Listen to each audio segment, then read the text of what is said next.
സംസ്ഥാനത്തെ ആധാരം എഴുത്തുകാർ, പകർപ്പെഴുത്തുകാർ, സ്റ്റാമ്പ് വെണ്ടർമാർ തുടങ്ങി ക്ഷേമനിധി അംഗങ്ങൾക്കുള്ള ഓണക്കാല ഉത്സവ ഭത്ത വർദ്ധിപ്പിച്ചിരിക്കുകയാണ് UDF സർക്കാർ. ഇതിനു പുറമെ അംഗങ്ങളുടെ മക്കൾക്കുള്ള ഉന്നത വിദ്യാഭ്യാസ വായ്പാ പരിധിയും ഉയർത്തിയിട്ടുണ്ട്. അവ എന്തൊക്കെയാണെന്ന് നോക്കാം ഓൺലൈൻ വേഡ് മലയാളത്തിലൂടെ. അതിനു മുന്നേ ചാനൽ ഒന്ന് സബ്സ്ക്രൈബ് ചെയ്യാൻ മറക്കല്ലേ. ആധാരം എഴുത്തുകാർക്കും പകർപ്പെഴുത്തുകാർക്കും സ്റ്റാമ്പ് വെണ്ടർമാർക്കും വലിയൊരു ഓണസമ്മാനമാണ് സർക്കാർ ഒരുക്കിയിരിക്കുന്നത്.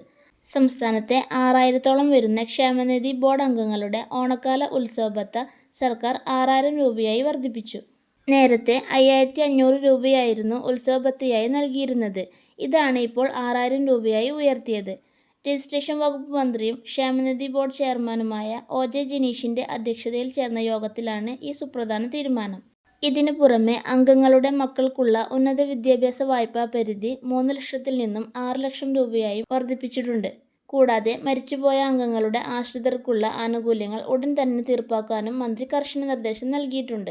6000-ഓളം വരുന്ന കുടുംബങ്ങൾക്ക് ഈ ഓണക്കാലത്ത് ഏറെ ആശ്വാസമാകുന്നതാണ് സർക്കാരിന്റെ ഈ പുതിയ തീരുമാനം. നിങ്ങളുടെ അഭിപ്രായങ്ങൾ കമന്റിലൂടെ അറിയിക്കൂ. വീഡിയോ യൂസ്ഫുൾ ആയെങ്കിൽ നിങ്ങളുടെ ഫാമിലി ഫ്രണ്ട്സിന് ഷെയർ ചെയ്യാനും ഒപ്പം ചാനൽ സബ്സ്ക്രൈബ് ചെയ്യാനും മറക്കല്ലേ. Thank you for watching.